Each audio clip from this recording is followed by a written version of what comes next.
Hi students, let's talk about collisions between two balls. What governs the outcome? Of course, PCOM has a say in this. Because it's just the two of them pushing each other, we know that the total momentum must be conserved. Take for example, the collision between two balls of the same mass m, same speed u, in opposite directions.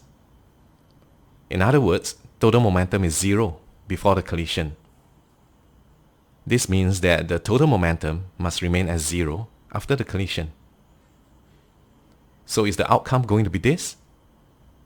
Maybe, possibly. But this outcome is also possible. And so is this one. And this one. And this one. All of them have total momentum of zero. All of them fulfill PCOM. All of them are possible outcomes. So what's going to determine which of these outcomes is going to be the actual outcome? We have been talking about the momentum, but what about the KE? The one at the top has the same total KE as before the collision. Going down the rows, the collisions are losing more and more KE. The one at the bottom actually lost all the KE. But wait a minute. Must KE be conserved?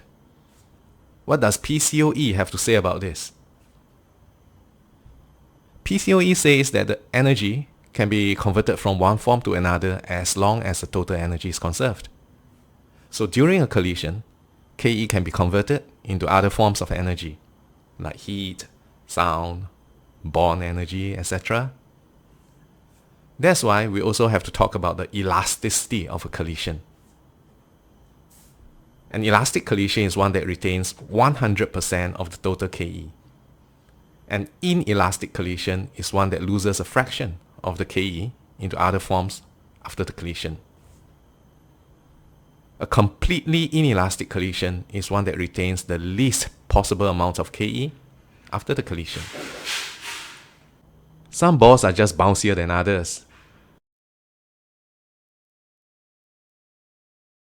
Elastic collisions tend to occur with hard and stiff objects.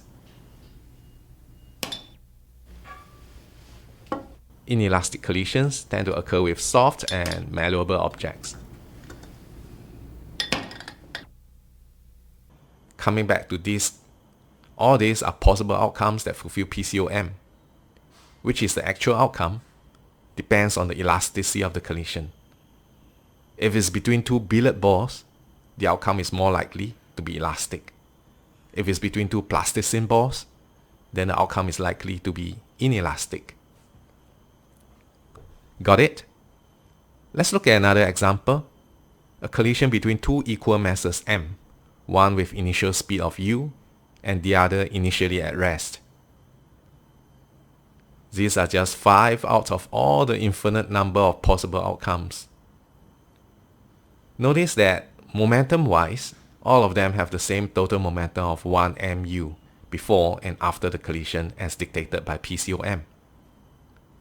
But KE-wise, the elastic collision retains 100% of the initial KE, whereas the perfectly inelastic collision retains only 50%. Some students ask, shouldn't the perfectly inelastic collision result in both balls losing all KE and coming to rest after the collision? Use your brain. Make sure you can answer this question. I gotta go. Ta-ta!